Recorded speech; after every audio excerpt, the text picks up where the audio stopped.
10 things you did not know about John Cena. Your time is up. Number 1. Cena make-a-wish record has no comparison. It is definitely no secret that John Cena dedicates a lot of time granting wishes for the Make-A-Wish Foundation, which is a non-profit organization that grants wishes for children who have life-threatening medical conditions. Most people know that Cena is the record holder with over 450 wishes granted to date, which is amazing considering how a top star like Cena could be on the road 300 days a year. What may not be as well known is the lead that Cena has over all other people who donate their time for the foundation. There are 0 other celebrities that have granted 300 wishes, and only 6 celebrities that have hit the 200 mark. Those celebrities that have hit the 200 mark include Michael Jordan and Justin Bieber. The dedication that Cena has had in making a difference in children's lives goes without question, and he definitely deserves a huge amount of respect for the time he has donated. Number 2. He collects muscle cars,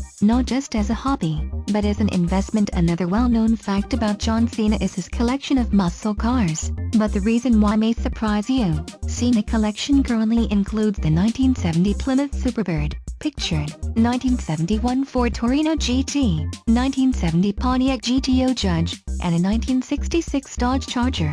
People will collect cars for nostalgia, history, or to make a statement. Cena collects muscle cars as an investment. On the Steve Austin show back in February of this year, Cena mentioned a conversation Austin had with Jerry Lawler about being wise with finance and it's not how much you make, but how much you save. Cena said he saw the collection of muscle cars he had as an enjoyable investment, as you cannot drive a set of stocks around. He knew the market for the muscle cars were going to hell, so he decided to flip most of those cars while he could and took that money into a much safer investment. Number 3. Cena has performed on the legendary Top of the Pops. Top of the Pops, TOTP, is a variety show based in the United Kingdom that could be best compared to Dick Clark's American Bandstand. TOTP made its debut in 1964 and has an astounding 214 episodes to its credit until the weekly series was cancelled in 2006. Some of the best musical acts of all time have performed on TOTP, including the Rolling Stones, the Beatles, The Who, Jimi Hendrix, and the Jackson 5, just to name a few. John Cena performed on this prestigious show in support of his full-length album, You Can See Me, alongside his cousin who he collaborated on all of his music with. Trademark. IMDb states that Cena is the only professional wrestler to ever perform on the show that was seen on BBC Two. Number 4. To help expand WWE's brand, Cena is learning Mandarin. The business of the WWE is not developed enough in China. Touring, television, WWE Network all definitely need a better footing in a country that has 1.35 billion people. Their economy is really booming currently, especially in the middle and upper middle class. The people of China love entertainment, and the WWE definitely transcends the language barrier to provide everyone across the world with quality entertainment. As the face of the WWE for quite some time, John Cena believes that he feels the need to help the company that made him a star continue to grow today and in the future. He thinks of the WWE as a growing business and always thinks of ways to better the company. In helping the WWE get a better foothold in China, Cena is learning Mandarin and admits that it is a very tough language. He has studied the language for over a year now in his off time for about 24 hours per week. He prefers to use a tutor face-to-face rather than using software or cassettes, and in little over a year's time, he has learned the equivalent of a freshman high school education in the language. Number 5. Criticism of Cena bearing wrestlers is not entirely true. There have always been rumors that John Cena, much like Hulk Hogan, would bury wrestlers and keep them from getting pushed. There have been times where Cena has made the wrong call on how a match should go, that is, Team WWE vs Team Nexus at SummerSlam 2010. But overall, John Cena has been instrumental in using his power and influence he has earned for good in terms of putting over other WWE stars. There are some good examples. Sheamus defeated Cena at the Tables, Ladders and Chairs pay-per-view in 2009 for his first world title. Daniel Bryan pinned Cena at the 2013 SummerSlam, but the best instance on Cena putting someone over is Edge. In 2005 at WrestleMania 21, John Cena won his first world title. While Edge won the very first Money in the Bank match, at the beginning of 2006 at New Year's Revolution, John Cena was still on his first title run, which approached 280 days. Cena came out on top of a grueling Elimination Chamber match, and then all of a sudden we hear Edge's music by surprise. It was the first cash-in for Money in the Bank. In less than 2 minutes, Edge speared and pinned Cena to win his first world title. Cena has always believed in helping out the company's bottom line, and when he believes in someone he will go to Vince and tell them so. When it came to Edge, Cena was the only guy in the room who suggested Edge cash it in on him.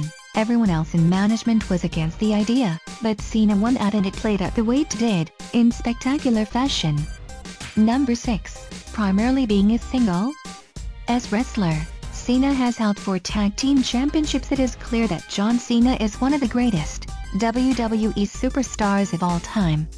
As previously mentioned, he has 15 world titles, but he is also a 3-time United States champion as well. Cena was a single star from the beginning, outside of a brief run with Bull Buchanan. Rather than starting in a tag team then emerging as a star, Cena has held either the World Tag Team title or the WWE Tag Team title a total of 4 times. What? As interesting is all 4 runs were after his first world title win at WrestleMania 21. The funny thing about each one of Cena's tag team title reigns is his partner was a current or near future enemy. The first tag title reign was with Shawn Michaels ahead of their WrestleMania 23 match. Cena was the WWE Champion at the time and ended up holding both belts. His second reign was with Batista in early August, just before their match at SummerSlam 2008. His third reign was with David Otunga when he was forced to be in the Nexus, and his fourth reign was with The Miz a couple months before their WrestleMania 27 match. Number 7. Cena went to college solely to play football. Some people head into college knowing exactly which direction they want to go and which major they want to strive for. There are others that have no clue and remain undeclared while they take some of the core classes while they try to find themselves as a young adult. For John Cena, it was kind of a mixture of both. He knew the major that he wanted to pursue, but the only reason why he went to college was to play football. Cena chose to get an exercise physiology degree not for his future, but just because it was a passion of his. He knew the industry well and was well versed in health and fitness, along with working out. The courses were easy for him not because they were a piece of cake. It was easy because he had passion and knowledge for it. While he wasn't thinking about the future, he was at least having a great direction for his education.